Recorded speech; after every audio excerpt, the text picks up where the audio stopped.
Hello parents, હું પ્રિયા સિંહ making doctors ઓર્ગેનાઇઝેશનમાંથી. આજે અમે છીએ રશિયાની ઇંગો સ્ટેટ યુનિવર્સિટીની અંદર અને મારી સાથે છે મિસ પ્રિયાંશી સોની, જે આપણા ગુજરાતના ધોળકાથી બિલોંગ કરે છે અને અહીંયા સ્ટડી કરી રહ્યા છે. એમનું આજે એક્સપિરિયન્સ જાણવા માટે અમે અહીં આવ્યા છીએ કે બેઝિકલી તમે અહીંયા તમારું એજ્યુકેશન હાલ ચાલી રહ્યું છે, તો જે ઓવરઓલ અહીંયાની સ્ટડી છે કાં તો અહીંયાના જે ફેકલ્ટી છે એ લોકો કેટલા કોઓપરેટિવ હોય છે કે અહીંયાની જે સ્ટડી છે એના બાબતે તમારું એક્સપિરિયન્સ કેવું છે? હેલો ગાઈઝ, માય સેલ્ફ સોની પ્રિયાંશી.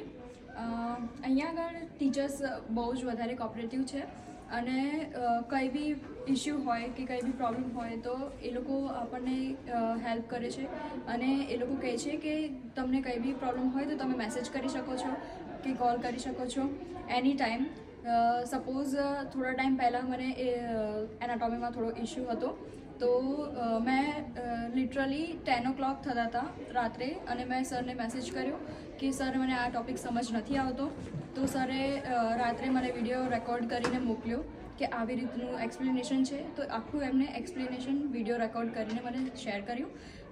તો એ લોકો વેરી કોઓપરેટિવ છે કે એ લોકો કંઈ બી ઇશ્યુ હોય તો તે લોકો એવું આપણને સજેસ્ટ કરે છે કે તમે ગમે ત્યારે અમને ફોન કરી શકો છો, કોલ કરી શકો અને પ્લસ તમે મેસેજ કરી દો. ઇવન કંઈ બી ટાઈમ હોય એ લોકો હેલ્પ કરે જ છે આપણને. અને અહીંયા બી અમે કોલેજમાં આવે છે તો બી તે ઘણા ફ્રેન્ડલી હોય છે અને કંઈ બી ઇશ્યુ હોય તો લેક્ચરના એન્ડમાં બી આપણે પૂછી શકીએ છીએ અને ડ્યુરિંગ લેક્ચર બી આપણે પૂછી શકીએ છીએ. તે લોકો બહુ સારી રીતે રિસ્પોન્સ કરે છે. ઓકે, તો એના સિવાય જેમ કે સ્ટુડન્ટ્સને ત્યાંથી અહીંયા આવતા પહેલાં થોડી બીક હોય કે અમે ત્યાં જઈશું, ત્યાં સ્ટડી કેવી રીતે હશે, અમારાથી થશે કે નહીં થાય, એ લોકો જે રીતે જે ઇંગ્લિશ લેંગ્વેજમાં ભણાવે છે એ ઇંગ્લિશ આપણને સમજ પડશે કે નહીં પડે, તો એ શું આટલું ડિફિકલ્ટ હોય છે કે લાઈક ઇઝીલી થઈ જાય છે? ના, એ બહુ જ ઇઝીલી થઈ જાય છે, કંઈ ડિફિકલ્ટ હોતું નથી. ઇંગ્લિશ એ લોકો બોલે છે બટ એટલી હાઈ લેવલની નહીં હોતી અને સારું હોય છે કે આપણને નોર્મલી સમજ આવી જાય છે. એ લોકો એક્સપ્લેન વધારેમાં વધારે સારું કરવાનું ટ્રાય કરતા હોય છે. પ્લસ એ લોકો આપણી સાથે સજેશન માંગે છે કે તમે અમને સજેશન આપો કે અમે કઈ રીતે અમારું વર્ક બેસ્ટ બનાવી શકીએ. તો અમે એમને સજેસ્ટ કરી કે મેમ અમને વિડીયો લેક્ચર્સ થ્રુ ભણાવો યા પીપીટી થ્રુ ભણાવો. અમે એ લોકોને સજેસ્ટ કરીએ કે મેમ અમને આવી રીતે ભણાવો, તો એ લોકો એવી રીતે પ્રિફર કરે છે કે જેવી રીતે અમને લોકોને વધારે કમ્ફર્ટેબલ લાગે. ઓકે, અને અહીંયા જે ટેસ્ટ હોય છે એ ટેસ્ટ કઈ રીતની થતો હોય અને કેટલા દિવસમાં થતો હોય છે? અહીંયા આગળ ટેસ્ટ હોય છે એ 15 to 20 સ્ટુડન્ટ્સનું એક સાથે હોય છે. એમાં એક્ઝામિનેશન બી હોય છે અને રેગ્યુલરલી વાઇવાઝ લે છે એ લોકો. અને એ લોકો એવું પ્રિફર કરે છે કે રેગ્યુલર અમને વાઇવા લેવાનું એ લોકો રાખે છે કે જેનાથી અમને લાસ્ટમાં એક્ઝામ હોય ત્યારે અમને લોકોને ડિફિકલ્ટ ના પડે. અમે રેગ્યુલરલી વાઇવા આપીને રેગ્યુલરલી લર્ન કરીએ તો લાસ્ટમાં અમને લોકોને બર્ડન નહીં આવી જતું કે આટલું બધું લર્ન કરવાનું છે. એટલે એ લોકો વાઇવા કન્ટિન્યુઅસલી રોજે લે છે, રોજે ટોપિક ચલાવે એક અને પછી નેક્સ્ટ લેક્ચરમાં એનો વાઇવા હોય છે. એવી રીતે એ લોકો ભણાવે છે અને એક્ઝામ વખતે આપણને ડિફિકલ્ટી ના પડે એટલા માટે એ લોકો આવી રીતે પહેલેથી વાઇવા લઈ લે છે.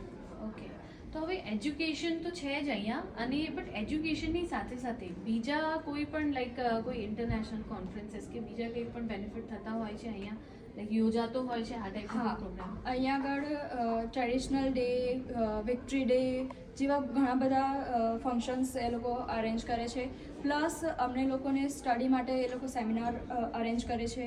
પ્લસ કોમ્પિટિશન્સ રાખે છે કે જેમાં સ્ટુડન્ટ્સ પાર્ટિસિપેટ કરીને લાઈક મેડિકલને રિલેટેડ વસ્તુ એ લોકો ક્રિએટ કરી શકે છે. લાઈક એ લોકો ડાયાગ્રામ્સ બનાવી શકે, સારા સ્પીચ રેડી કરી શકે અને ઘણું બધું હોય છે કે જે લોકો કરી શકે છે. એટલે ફંક્શન્સ બી એ લોકો એટલા અરેન્જ કરતા હોય છે. પ્લસ મેડિકલ અને અમારે મેડિસિન્સને રિલેટેડ બધા ફંક્શન્સ કરે છે એ લોકો કે જેનાથી અમને લોકોને લર્ન બી થાય વસ્તુ અને અમને હેલ્પફુલ રહે. ઓકે, અને આના સિવાય એક બીજું ક્વેશ્ચન એ છે કે આપણા જે સિનિયર છે તમારા, એ લોકો તમને અહીંયા આવીને લાઈક સ્ટડીની અંદર કે કંઈક હેલ્પ કરતા હોય છે? હા, શ્યોર. એ લોકો અમે કહીએ કે અમને આ ટૉપિકમાં અમે સ્ટાર્ટિંગમાં જ્યારે આવ્યા ત્યારે અમને એવું થોડું ડર હતો કે અહીંયા આગળ આવ્યા છીએ તો એકદમ જ ફાવશે નહીં અમને લોકોને અને કેવી રીતે બધું મેનેજ કરશું. તો એ લોકોએ બધું મેનેજ કરવામાં અમને હેલ્પ કરી છે. એ લોકો સ્ટડી રિલેટેડ બી હેલ્પ કરે છે. પ્લસ હોસ્ટેલમાં બી કંઈ ઇશ્યુ હોય તો બી એ લોકો બધું અરેન્જ કરી આપે છે, હેલ્પ કરે છે કે કંઈ બી હોય તો અમે એમને કહી શકીએ છીએ.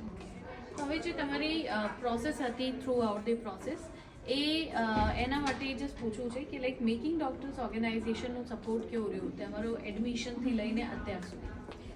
મેકિંગ ડૉક્ટર ઓર્ગેનાઇઝેશનનો સપોર્ટ બહુ સારો હતો.